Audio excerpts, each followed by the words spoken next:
Howdy. With a bit luck, we are witnessing a revolution in Iran. Would be cool. Anyway, neuroscience news. A new explanation for consciousness. Summary? A new theory of consciousness suggests decisions are made unconsciously. Then, about a half a second later, they become conscious. Source: Boston University. Consciousness is your awareness of yourself and the world around you. This awareness is subjective and unique to you. A Boston University Kobanian and Abedisian School of Medicine researchers has developed a new theory of consciousness, explaining why it developed, what is it good for, which disorders affect it, and why dieting and resisting other urges is so difficult. In a nutshell, our theory is that consciousness developed as a memory system that is used by our unconscious brain to help us flexibility and creatively imagine the future and plan accordingly. Yeah, imagine the future. Explained corresponding author Andrew Batson, MD, professor of neurology. What is completely new about this theory is that it suggests we don't perceive the world, make decisions, or perform actions directly. Instead, we do all these things unconsciously, and then, about a half a second later, consciously remember doing them. Batson explained that he developed this theory along with his co-authors, philosopher Kenneth Richman, PhD at Massachusetts College of Pharmacy and Health Sciences, and psychologist Elizabeth Kinzinger, PhD from Boston College, to explain a series of phenomena that could not be easily understood with prior theories of consciousness. We knew that conscious processes were simply too slow to be actively involved in music, sports, and other activities where split-second reflexes are required. But if consciousness is not involved in such processes, then a better explanation of what consciousness does was needed, said Batson, who also is Chief of Cognitive and Behavioral Neurology, Associate Chief of Staff for Education, and Director of the Center for Translational Cognitive Neuroscience at the Veterans Affairs, VA, Boston Healthcare System. According to the researchers, this theory is important because it explains that all our decisions and actions are actually made unconsciously, although we fool ourselves into believing that we consciously made them. Yeah, that's a very nice picture they chose for this article. Do we have a lightning bolt here? Which goes obviously into the brain from the outside. So, we can say to ourselves we're just going to have one spoonful of ice cream, and the next thing we know, the container is empty because our conscious mind is not controlling our actions. Really? Yeah. This sounds bad. Like, I really eat every spoonful of Rice Krispies very consciously because I'm really aware that they probably won't be available for a very long time anymore. Let's see if I get my Christmas Rice Krispies. Is there milk? I don't know. Let's see. Anyway, even our thoughts are not generally under our conscious control. Yeah, really? Like, have you ever had a dream? This lack of control is why we may have difficulty stopping a stream of thoughts running through our head as we're trying to go to sleep, and also why mindfulness is hard. That's Batson. Yeah, I think one very simple trick in order to get rid of mindfulness is switch it into something else or try curiosity.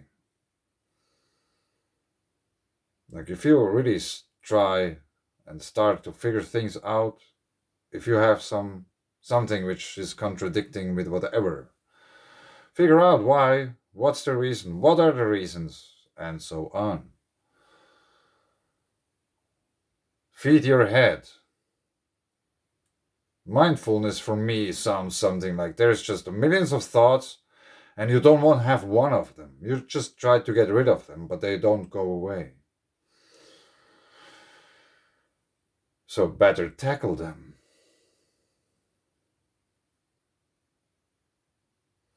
Ain't that the whole purpose of being alive? Get aware of things. Like, I have many thoughts on my mind all the time. That's why it's sometimes really hard to read something because I'm thinking about something totally different. Which I don't consider as mindfulness. It's somewhere in the back of my head, it's just working on the same theme. And since I really like patterns, I cannot not see them. So there's like whatever stuff I read or maps or whatever stuff I do, I'm always looking for patterns, and you never know what kind of pattern you will find and to what it relates, how it's relating to the whole picture. And so there's like a million thoughts all the time. And for those who never read Terry Pratchett's Tiffany books, do it. If you have the possibility to get one of those books, or like the other books Terry Pratchett wrote, get one at least. Read it. I really like the witch books he wrote. Like, I don't know if he has. Probably he has, like, somehow the magnitude of being a person in order to somehow decide what a real witch is. Because I don't know if there's anyone else who wrote so many books about witches than Terry Pratchett. Most people don't know anything about witches. They just know a little bit from Walt Disney or whatsoever, which might be not the whole picture. For example, Tiffany, she has a trick. She just stands there and then she says, "See me," and then she steps out of her body. She can walk around her body and watch herself. And then she goes back in. She takes a step back. If you are able, in a way, to take a step back just for a split second, like I see myself all the time from many directions. It might sound crazy, but I try to keep an eye on myself.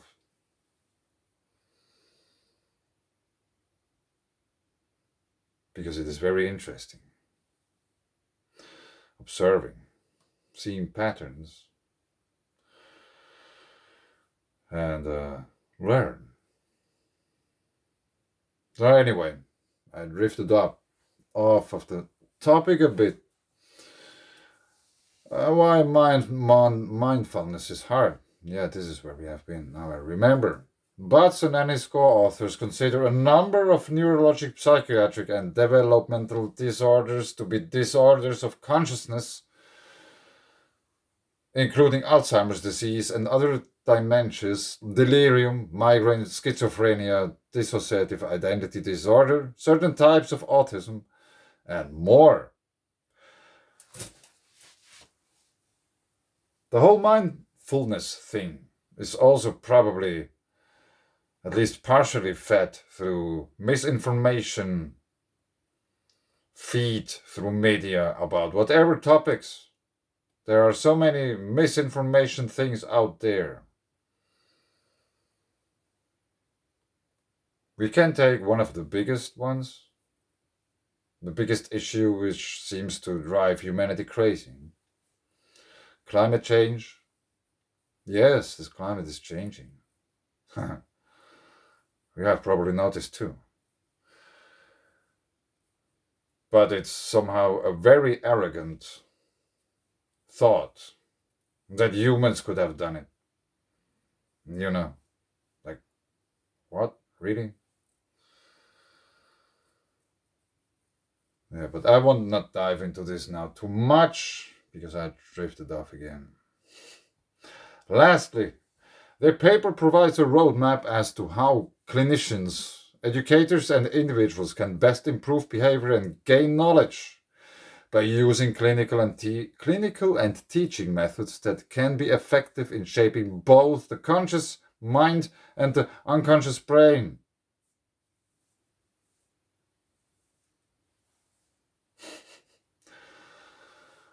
With further exploration, this work may allow patients to improve problem behaviors such as overeating, help us understand the ways in which brain structures support memory, and even provide insight into philosophical issues around free will and moral responsibility.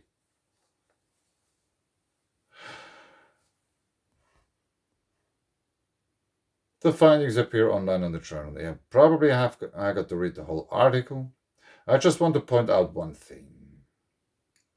Going back to this picture, there is a lightning bolt. For whatever reason they choose this picture, I don't know. But our thoughts are electromagnetic impulses interpreted by our mind or brain, or however you put it. We have an energy flow in us, the spark of life, which keeps us alive. Every heartbeat is an electric impulse, an electroshock. So therefore, if there is a current flowing in us, through us, there is a magnetic field, which is called the aura. Everybody has an aura. Everything which is alive has an aura.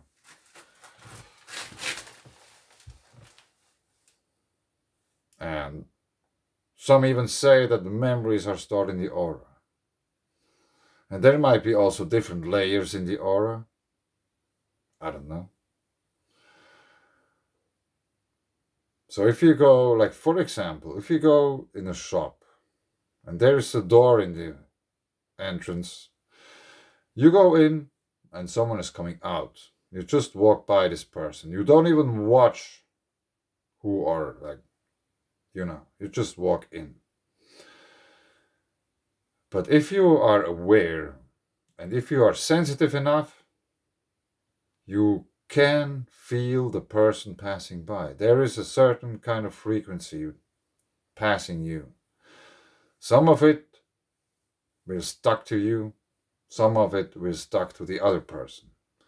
It depends on the aura types, how they work, what kind of types, how are their interactions, how big the aura is, in what shape, and all these kinds of things. And it's instantaneously. And it's probably possible that you go to the shop, do your stuff, go home, and all of a sudden you start to think about something you never thought before. Or you want to eat something you never, usually don't eat. And it could be very well possible that this other person influenced you.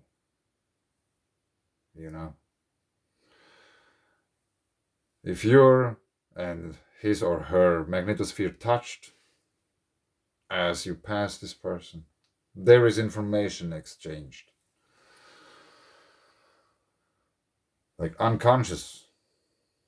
There is most of the information we gather and stuff, and it's so unconscious. It's too much. If it would be everything would be conscious, there would be an overload of information. Humans couldn't handle that.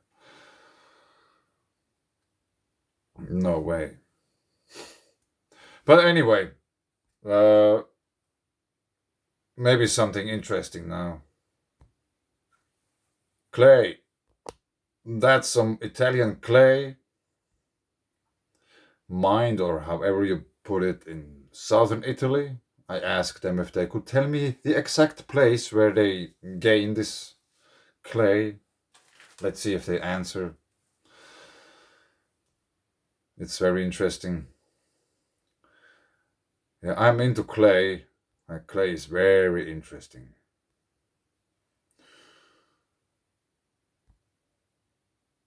So I thought I have to talk about this once again. AGU, Advancing Earth and Space Science, Blogosphere, the landslide blog. 4th of June 2020, Alta, a truly remarkable video of a quick clay landslide in Norway. One of the top 10 landslide videos of all time was captured yesterday at Krokkens in Alta, in the north of Norway. This video shows what is almost certain to be a quick clay landslide. It occurred on the morning of Wednesday, 3rd of June 2020. The video has been posted to YouTube. If this video ceases working, then it can also be viewed here. Let's have a quick look at that.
Yeah, I guess you got the idea. How do we get on with that? VG No has an article. VG Norway has an article in Norwegian that explains the context of the video. It was collected by the owner of one of the houses, Jan Egil Bakkebu. He notes that they saw a tension crack downslope from their cabin on Tuesday evening, but chose to stay overnight. It rained on Wednesday morning, after which the landslide occurred. He fled from the house and climbed the hill, then shot the video. He has a rather steady hand for filming his own house sliding into the sea. Maybe takes some nerves to do that. The landslide appears to have occurred as a coherent raft in the first instance.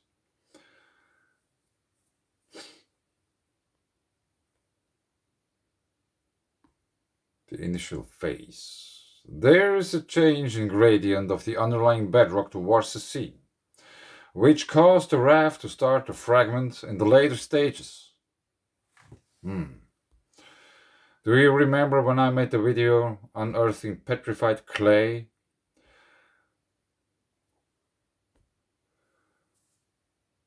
Or these rocks in my yard? which I think could be petrified clay.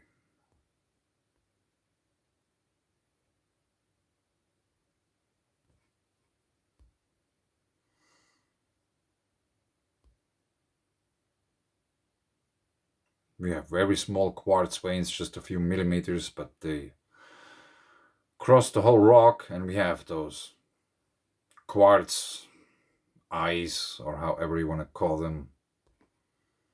And I don't know if someone took stuff out there or if they have been empty, like they are now. Anyway, back to the article. This is a great deal of valuable information in the video about the behavior of the landslide itself and the way that it generated a displacement wave.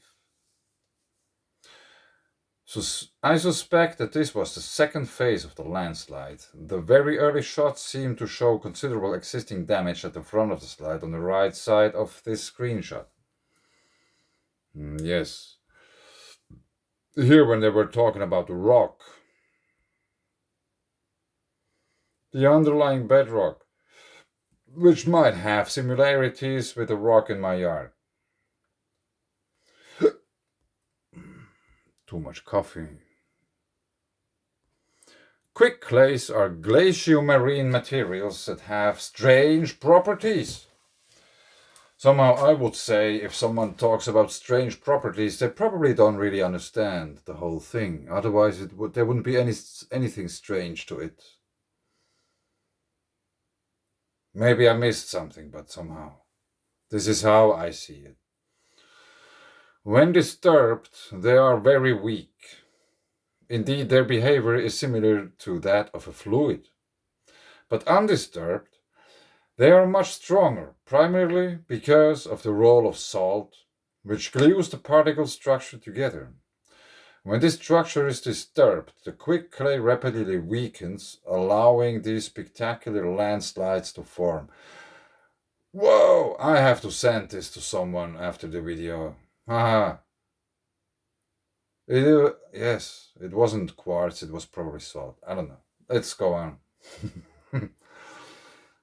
I have featured a number of other quick clay landslides over the year, including examples from Sweden, Norway, Canada, and a similar type of landslides from Brazil. The most famous example is the Rissa landslide, also in Norway, for which another excellent video is available. Should we check this out? That's a very long video. Yeah, let's check out this video, if there is. Rissa landslide.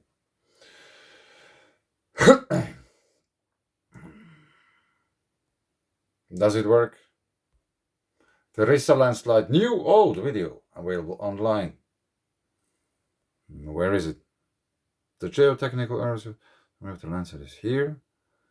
Documentary mentioned. Video.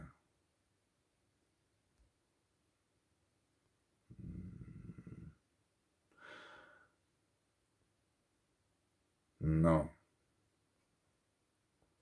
I don't find the video.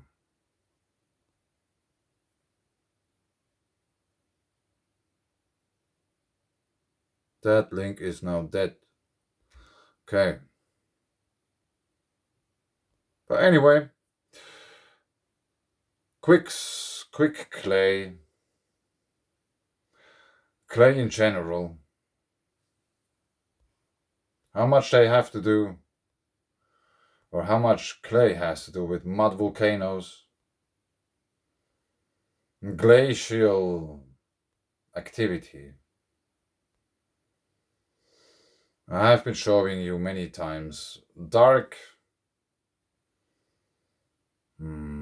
sediment deposits on glaciers, on top of hills, mountains, really high up. And I really wonder, is it possible that there would be clay pouring out of the mountain? Could it be sometimes like warmer? Like, there would be the material which is coming out would be slightly warmer, so it would start to melt stuff. And simultaneously, it would produce rather dark sedimentary deposits on glaciers. not under, on top of them. Probably have to search for some examples or something. But I have been showing them many times. But anyway, I think I leave it here. Conscious quick clay. Thanks. Bye.